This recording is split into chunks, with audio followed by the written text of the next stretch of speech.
असां वटि हिकिड़ी इक्वेशन आहे जेका असांखे सॉल्व करणी आहे ऐं उहा इक्वेशन असां वटि इहा आहे त a प्लस 5 बराबरि आहे 54 जे।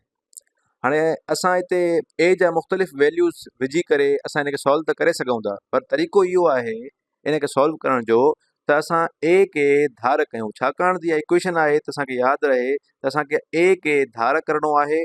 अलॻि करणो आहे, त जीअं असां वटि सिर्फ़ु a बचे हिकिड़े पासे ॾे ऐं ॿिए पासे ॾे सिर्फ़ु असां वटि कॉन्स्टेंट बचे, यानी को बि अंग बचे। हाणे हिन इक्वेशन में असां वटि a सां 5 जोड़ में आहे,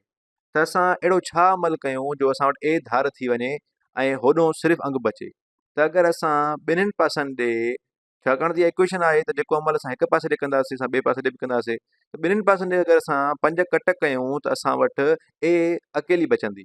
छाकाणि त a में 5 जोड़ थियल आहे, त a प्लस 5 मां अगरि असां 5 कटियूं ऐं साॻी जॻह ते जेको परियों पासो आहे जंहिंमें 54 आहे ओॾो बि असां 5 खे कटियूं त असां वटि a धार थी वेंदी ऐं होॾो असां वटि जेको अंग बचंदो उहो जवाबु निकिरंदो। हाणे अचो त हल था करे ॾिसूं त a प्लस 5 मां 5 कटींदासीं त असां वटि सिर्फ़ु a बचंदी ऐं होॾो असां वटि 54 आहे, त 54 मां 5 कटण सां असां वटि छा बचंदो, असां वटि 49 बचंदो। त असांजो a जेको आहे 49 जे बराबरि थींदो, इहो असांजो जवाबु निकिरंदो।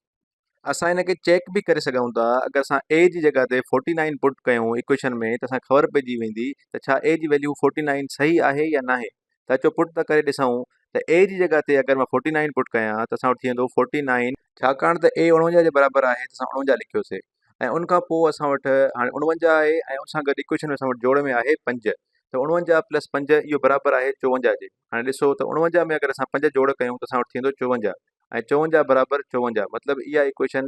बराबरि आहे, इहा हिक ॿिए जे बराबरि आहिनि ऐं इहा सही आहे।